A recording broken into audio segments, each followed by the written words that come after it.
Now in the Quran, the enemy of all mankind in all time is the shaitan, the devil.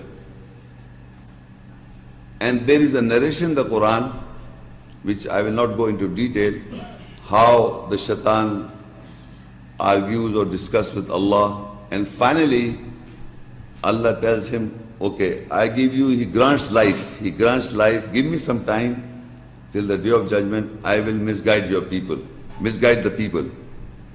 So what Allah says for him, what power or what is given to the shaitan to do so?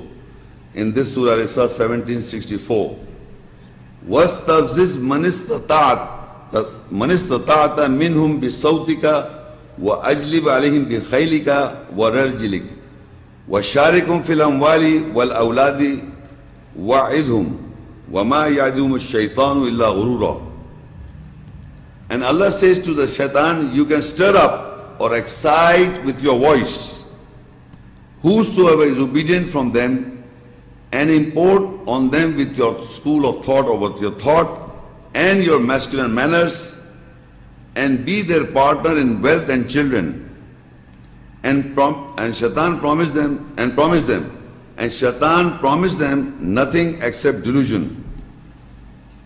This concept, how to misguide people, Allah has given this power to the shaitan because he asked for it.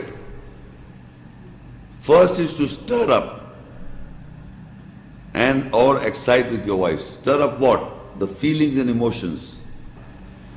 And import on them, the people, thoughts. And then he tells you what are the masculine manners. That is also imported on you. Now, and then it says, and be their partner in wealth and children. And shaitan promises them nothing except delusion. Now delusion is, meaning is which is not true. Simply it's not fact. Now how the shaitan plays the role to be a partner in your children? The shaitan also shows what is a masculine manner. It tells you this is masculinity. If you do such and such, this is masculinity. And if you believe that what shaitan has told you what are the masculine manners, then you transfer this masculine manner to your children. If a person is a businessman, he will make sure that his son becomes a businessman. You are slaughtering the child. He may want to be an architect. So this is how you see, generally in tribes, in cultures, you see the father is like that, he's a farmer, the child becomes the farmer. If this father is a politician, the son becomes a politician, whether you understand or not. You force him to become like that. So this is, he is importing everything from your father, or parents are importing. That school of thought is done by the shaitan. And since we are all in contact with the shaitan, we try to enforce our children to believe in all these ideas.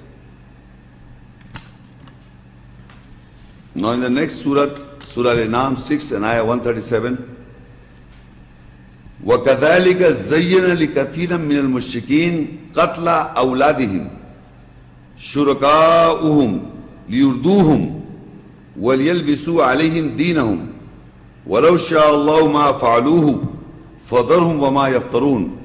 And likewise for many mushriks, associates who associate with Allah, their associators have made alluring the killing of the children and destroy them and to clothe their judgment on them. And if Allah had willed, they would have not done it. So leave them and whatever they are inventing. Now, similarly, likewise, for many of the mushriks, who are the mushriks associators who associates anything with Allah? In other words, they believe in Allah's ayahs, what Allah says, and also they believe their philosophies or somebody else's philosophy. You are associating with Allah with somebody else's philosophy. That is a mushrik. So Allah said, likewise, for many of the mushriks associates, their associates with Allah have made alluring, meaning making it beautiful, the killing of their children and destroying them, and to clothe their judgment on them. What they think is right, they make sure the child believes that. So this is how the father or the parents should be very careful. Since you are programmed into certain philosophies, into certain ideologies, and the associates who have been believing in the Quranic ayahs, and at the same time they are telling you something, so you listen to them, and when you listen to them, it allures you to kill your children and destroy them and clothe them, their own judgment upon them. So what they think is right, they make sure the child believes that. What the father or mother thinks right in their perspective, they make sure that it is being done. And the child can understand why it is being, I'm being forced like that.